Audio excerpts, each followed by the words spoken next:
हे what's up guys, welcome back once again. दोस्तों, ये कहानी एक ऐसे बच्चे की है जो आपकी और हमारी तरह एक नॉर्मल किस्म का इंसान है, लेकिन धीरे धीरे उसके अंदर कुछ ऐसी चीज़ें होना शुरू हो जाती है जो शायद उसके घर वालों ने कभी नहीं सोचा होगा। कहानी की शुरुआत होती है जॉन नाम के लड़के से, जो कि अभी 8th क्लास में है। उसकी उम्र बस 13 साल है, लेकिन वो एक अच्छी फैमिली से बिलोंग करता है। उसके डैड काफ़ी पैसे वाले हैं और उन्होंने कुछ दिन पहले अभी एक नया घर लिया है जो कि जंगलों के बीच में है, जहाँ पर किसी का आना जाना काफ़ी कम रहता है। यहाँ जॉन को हम अपने स्कूल में देखते हैं, जिसकी टीचर उसे कुछ सवाल करती है, लेकिन वो बहुत ही कंफ्यूज होता है उस जवाब को लेकर। वो कुछ नहीं कहता और बस चुपचाप खड़ा रहता है। उसका नेचर कुछ इसी तरह का है, बस चुपचाप रहना और जो कुछ भी बात है खुद से करना। स्कूल खत्म होने के बाद वो अपने नए घर में जाता है, जिसके बाद उसकी पूरी फैमिली डिनर करती है। लेकिन यहाँ हम देखते हैं कि उसके परिवार में भी लोग किसी से कुछ ज़्यादा बात नहीं करते। सभी अपने अपने फ़ोन में बिजी रहते हैं और खाना खत्म होने के बाद अपने अपने रूम में चले जाते हैं। सोने से पहले जॉन के डैड उसे आकर गुड नाइट कहते हैं और बोलते हैं कि सुबह उठने पर तुम अपने बेड के नीचे देखना, वहाँ तुम्हें एक सरप्राइज़ मिलेगा। उधर जॉन की बहन एलिस अपने बॉयफ्रेंड जॉर्ज से बातें करने में बिजी होती है। अगली सुबह होती है और हम जॉन को एक नया ड्रोन उड़ाते हुए देखते हैं, यानी कि यही उसका सरप्राइज था। वो उसे जंगल के दूसरे साइड लेकर जाता है, जहाँ पर वो क्रैश हो जाता है। तो वो उसे ढूंढने के लिए जाता है और वहाँ उसे कुछ बंकर दिखाई देते हैं जो कि अधूरे थे। इन्हें वर्ल्ड वॉर 2 के टाइम पर बनाना शुरू करा गया था, लेकिन फिर जंग खत्म होने के बाद इन्हें ऐसे ही छोड़ दिया गया। लेकिन आज इस पर जॉन की नज़र पड़ जाती है, लेकिन वो ज़्यादा गौर नहीं करता और अपने ड्रोन को ढूंढने लगता है जो कि पेड़ पर अटक गया था। अब उसे नीचे लाने के लिए उसे पहले तो उस पर चढ़ना होगा, जो कि वो चढ़ भी जाता है, लेकिन नीचे उतरते टाइम उसके हाथ में चोट लग जाती है, जिसके बारे में वो किसी को कुछ बताता नहीं और घर जाकर पूल में नहा लेता है। वो कुछ टैबलेट्स को खाता है जो किसकी थी ये तो हमें नहीं बताया गया, लेकिन हाँ, वो इन्हें लेते समय काफी डर रहा था। खैर, इसके बाद सभी लोग साथ बैठकर खाना खाते हैं, जहाँ पर जॉन अपने डैड माइकी को बताता है कि उसने वो ड्रोन खो दिया है, जो कि झूठ था। वो उसे थोड़ा बहुत सुनाते भी हैं कि तभी बीच में जोश आ जाता है। एलिस का बॉयफ्रेंड, जिसके बारे में माइकी को भी पता नहीं था, इसलिए वो अपनी वाइफ से पूछता है, लेकिन वो इस बारे में कुछ खास जवाब नहीं देती। इसके बाद जॉन अपने पेरेंट्स को बताता है कि उसने कल जंगल में कुछ बंकर्स देखे हैं। ये सुनकर माइकी थोड़ा हैरान हो जाता है, तो उसकी मॉम पूछती है कि तुमने वो कहाँ पर देखा। तो वो डायरेक्शन बताता है, जिसके बाद माइकी बोलता है कि असल में इसके पहले यहाँ पर कुछ लोग रहा करते थे जो कि ज्यूस थे। उन्हें किसी बात का खतरा था, इसीलिए उन्होंने अपनी सुरक्षा के लिए वो बंकर बनवाना शुरू किया, पर उसे पूरा नहीं कर पाए क्योंकि उससे पहले ही उनकी मौत हो गई। लेकिन तुम अब वहाँ पर कभी मत जाना, वो जगह सही नहीं है। लेकिन यहाँ पर हम जॉन को कुछ अजीब सा रिएक्शन देते हुए देखते हैं, जैसे कि वो कुछ सोच रहा हो, लेकिन आखिर ऐसा क्या है ये तो हमें आगे ही पता चलेगा। उसके दिमाग में आखिर चल क्या रहा है। अब उसी दिन उसकी एलिस से भी बहस हो जाती है, क्योंकि वो उसके रूम के वॉल पर बार बार बॉल मार रहा था। उसके मना करने पर भी वो ऐसा बार बार करता है। अभी स्कूल से लौटते टाइम अपने रूम के बाहर चार्ली को देखता है, जो कि उसका गार्डनर है, यानी कि माली। वो अपने रोज के काम को पूरा करने के लिए आया हुआ था। वो उसके पास जाता और उससे सवाल करता है कि आखिर वो उन घासों को क्यों काट रहा है। वो बताता है कि ऐसा इसलिए क्योंकि वो अपने पौधों को खराब करती है। तभी चार्ली के कंधे पर एक स्पाइडर आ जाता है जो कि जहरीला नहीं होता, इसीलिए वो उसे काटने पर भी कुछ नहीं होता। लेकिन यहाँ जॉन के अजीब गरीब सवाल रुक नहीं रहते और आखिर में वो उससे कहता है कि मैं आपके लिए ड्रिंक लेकर आता हूँ।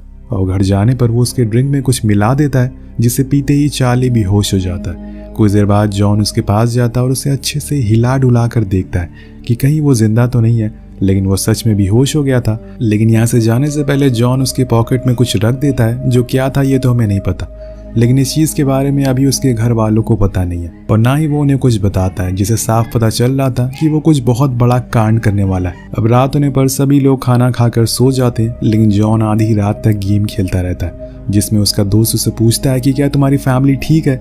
वो कहता है कि हाँ, वो सभी ठीक है, उन्हें क्या होगा। गेम खत्म होने के बाद वो धीरे धीरे अपने सभी परिवार वालों के रूम में जाता है और देखता है कि सभी लोग सो रहे हैं, या फिर ये कहें कि सभी बेहोश पड़े हुए, क्योंकि खाने में आज जॉन ने कुछ मिला दिया है, सेम ऐसे ही जैसे उसने चार्ली के ड्रिंक में मिलाया था। इसके बाद वो अपने डैड को घसीटता हुआ बाहर लेकर आता है और उनके फ़ोन और वॉलेट को निकाल लेता है। वो एक एक करके सभी परिवार वालों को बाहर लेकर आता है और फिर उन्हें घसीटते हुए जंगल की ओर लेकर जाता है, जिसके साथ ही ये सीन यहीं पर कट हो जाता है। हम एक सारा नाम की बच्ची को देखते हैं, जो कि अपनी मॉम के साथ बैठी हुई है, जो कि उसे उसके डैड के बारे में बता रही है, क्योंकि वो उन्हें बहुत मिस कर रही थी। अब वो उसे एक कहानी सुनाती हैं जो कि जॉन नाम के लड़की की होती है, जो दिखने में तो बहुत शरीफ था, लेकिन उसने कुछ ऐसा करा जो किसी ने सोचा तक नहीं था।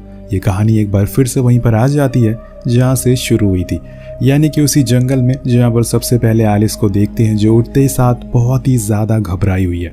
उसे कुछ समझ नहीं आ रहा है कि वो तो अपने रूम में सो रही थी, तो यहाँ पर कैसे आ गई। एलिस फौरन अपने डैड को जगाती है, जो आसपास देखते हैं तो उन्हें पता चलता है कि ये किसी तरह का बंकर है। शायद ये वही बंकर है जो उनके घर के पास मौजूद था। वो फौरन अपनी वाइफ को उठाते हैं, लेकिन वो अभी भी बेहोश थी। एलिस को लग रहा है शायद वो मर चुकी, लेकिन तभी वो जाग जाती है और देखती है कि जॉन उनके साथ नहीं है। वो सारे जॉन को आवाज लगाने लगते हैं मदद के लिए, लेकिन वो तो घर पे आराम से शाल ले रहा था। फिर बाद में वो चार्ली को अपनी मॉम के फोन से कॉल करके कह देता है कि उन्हें अब काम पर आने की जरूरत नहीं है, क्योंकि उसके डैड अब गार्डन का काम संभाल लेंगे। ये सुनकर चार्ली थोड़ा सवाल करता है, लेकिन वो पहले ही फोन कट कर देता है।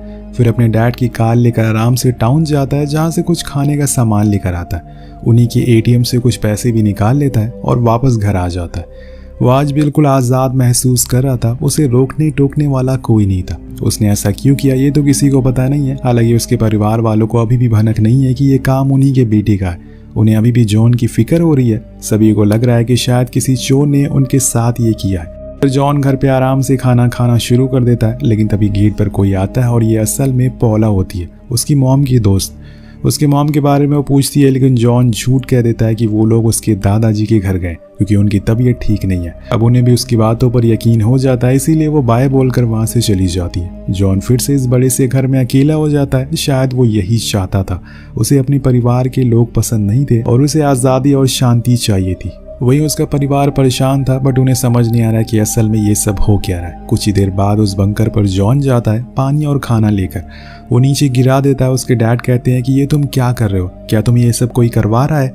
अगर ऐसा है तो घबराओ मत। लेकिन जॉन कुछ नहीं कहता और बस उन्हें घूरता रहता है। उसके डैड कहते हैं कि जाकर कोई सीढ़ी लेकर आओ जिससे हम लोग यहाँ से निकल सके, लेकिन वो नहीं सुनता। तब एलिस कहती है कि ये काम जरूर इसी ने किया है, और ये सुनकर उसकी मॉम हैरान थी और उन्हें तो यकीन ही नहीं हो रहा था। और इतने में वो वहां से चला जाता है। किसी को भी यकीन नहीं था कि ये सब उसने किया है, क्योंकि अभी वो बहुत ही छोटा है। अब घर आने पर वो एक टीवी ऑर्डर करता है और फिर उसे अपने रूम में लगाकर उस पर गेम खेलना शुरू कर देता है, जिसमें वो अपने दोस्त से कहता है कि मैंने एक टीवी ले लिया है, मेरे पेरेंट्स भी थोड़े टाइम के बाद घर आएंगे, तब तक तुम यहाँ पर आ सकते हो। वो हाँ कर देता है, मतलब ये बंदा फुल एंजॉय कर रहा है। और फिर एक दिन जॉन उसे अपनी डैड की कार से पिक करने जाता है। वो फ्री हो चुका है, इसलिए उसका जो मन करता है वो करता है। उधर उसका परिवार वाले कोशिश कर रहे थे कि कैसे भी करके वो उस बंकर से बाहर निकल सके, लेकिन 2 दिन बीत जाने के बाद भी उनके हाथ कुछ नहीं लगता। वो निराश होकर वहीं बैठ जाते हैं। लेकिन एलिस को अपने भाई के ऊपर बहुत गुस्सा आता है, इसीलिए वो उसके बारे में बहुत बुरा भला कहती है। उधर जॉन अपने दोस्त आर्थर के साथ मस्ती करता है। वो पूल में नहाता है जहां वो उसे डुबा कर मारने वाला था, पर आए मौके पर वो बाहर आ जाता है। शायद जॉन को कुछ दिमागी प्रॉब्लम है जो अभी तक हमें बताई नहीं गई है, इसलिए वो ऐसी हरकतें कर रहा है। उधर बंकर में एलिस उस खाने को खाने लगती है क्योंकि उसे बहुत तेज भूख लगी थी। लेकिन माइकी कहता है कि ऐसा मत करो, हम ये खाना नहीं खा सकते, शायद इसमें कुछ मिलाया गया हो। लेकिन वो नहीं सुनती और फिर बाद में माइकी भी वो खाना खा लेता है। लेकिन कई दिन हो गए थे, इन्होंने सही से टॉयलेट भी नहीं किया था। एलिस कहती है कि उसे वॉशरूम करना है, तो उसके मॉम डैड मुंह पीछे कर लेते हैं और फिर वो वहाँ पर पॉलिथीन में टॉयलेट करती है। वो बताती है कि एक बारी उसने मुझसे सवाल भी किया था, जैसे कि एडल्ट होने पर क्या होता है, क्या वो अभी भी बच्चा है, वो लोग उसके साथ ऐसे बात क्यों नहीं करते। लेकिन मैंने बहुत ही कम जवाब दिया। शायद यही वजह है कि वो आज हमारे साथ ऐसा कर रहा है। लेकिन माइकी को अभी भी लगता है कि शायद उसे ये सब कोई करवा रहा है, इसीलिए वो कुछ नहीं कहता। उधर घर में दोनों मस्ती कर रहे थे, आइसक्रीम खाते हैं और कुछ गेम्स भी खेलते हैं। इसी दौरान आर्थर को शक नहीं होता, असल में उसके दोस्त का परिवार बंकर में रह रहा है। उधर मॉम वो केले के छिलके को खाती हैं क्योंकि अब खाना खत्म हो चुका है और उन्हें कैसे भी करके खुद की भूख मिटानी है। लेकिन उन्हें वो टेस्ट पसंद नहीं आता, तो वो कहती है कि मैं कुछ दिन में पॉला से मिलने वाली थी, शायद जब वो घर आए तो उसे कुछ शक हो, वो पुलिस को कॉल कर दे, होप सो ऐसा ही हो। लेकिन अभी इस समय इन तीनों को यहाँ पर रहते हुए 1 हफ्ते से ज़्यादा का समय बीत गया है और इस खाली समय में वो चुपचाप बैठी रहती हैं। आर्थर के आने की वजह से जॉन भी अब उन्हें खाना देने नहीं जाता था।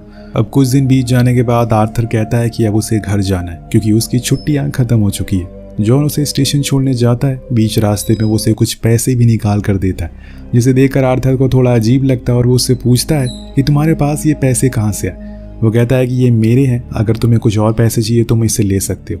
लेकिन वो मना कर देता और वहाँ से चला जाता है। एक बार फिर जॉन अकेला पड़ चुका था और अपने घर आ जाता है। जैसे कि मॉम ने कहा था कि कुछ दिन बाद पॉला फिर से उनके घर आती हैं क्योंकि उनका गोल्फ खेलने के लिए जाना था।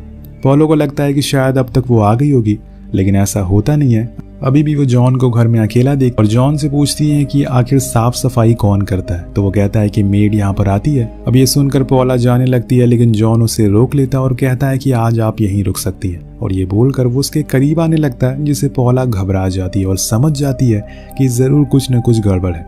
वो मॉम को कॉल लगाती है, लेकिन फोन तो घर पर ही होता है। यहाँ पर जॉन बहाना मार देता है कि वो अपना फोन घर पर छोड़ कर गई है, जिसके बाद वो वहाँ से चली जाती है। कुछ ही समय बाद रात हो जाती है और हमें एलिस को दिखाया जाता है, जिसकी हालत अब बहुत ही बुरी हो गई है। वो जैसे तैसे करके बस अपने दिन काट रही है। तभी माइकी अपनी वाइफ एना से पूछता है कि आखिर तुमने उसे उस दिन क्या कहा था, जो कि वो हमारे साथ ये सब कर रहा है। लेकिन वो कहती है कि मैंने उसे कुछ नहीं कहा था। अब सीन शिफ्ट होता और हम सारा को देखते हैं, जिसकी मॉम ये कहानी हमें सुना रही थी। यहाँ पर सारा कहती है कि उसे भी उसके साथ जाना है जहाँ पर वो जा रही है, लेकिन उसकी मॉम कहती है कि अभी वो छोटी है, इसीलिए उसे स्कूल जाना चाहिए। लेकिन वो मना करती है कि इसे स्कूल नहीं जाना क्योंकि वो बड़ी हो चुकी है। दोस्तों, यहाँ पर हमें दिखाने की कोशिश की गई है कि जॉन भी बड़े लोगों की तरह बनना चाहता था, जैसे कि वो अकेले रहता है, खुद के पैसे खर्च करे, लेकिन उसे ऐसा करने पर उसके परिवार वाले रोकते थे, इसीलिए शायद उसने उनके साथ ऐसा किया। अब अगले दिन पॉला एक कॉप को लेकर उसके घर आती है। वो गेट नहीं खोलता और उस ऑफिसर के पास कोई वारंट भी नहीं था, इसीलिए वो वहां से चला जाता है। अब 22 दिन बीत जाते हैं। इतनी दिनों में जॉन ने सिर्फ वही किया जो उसका दिल कह रहा था।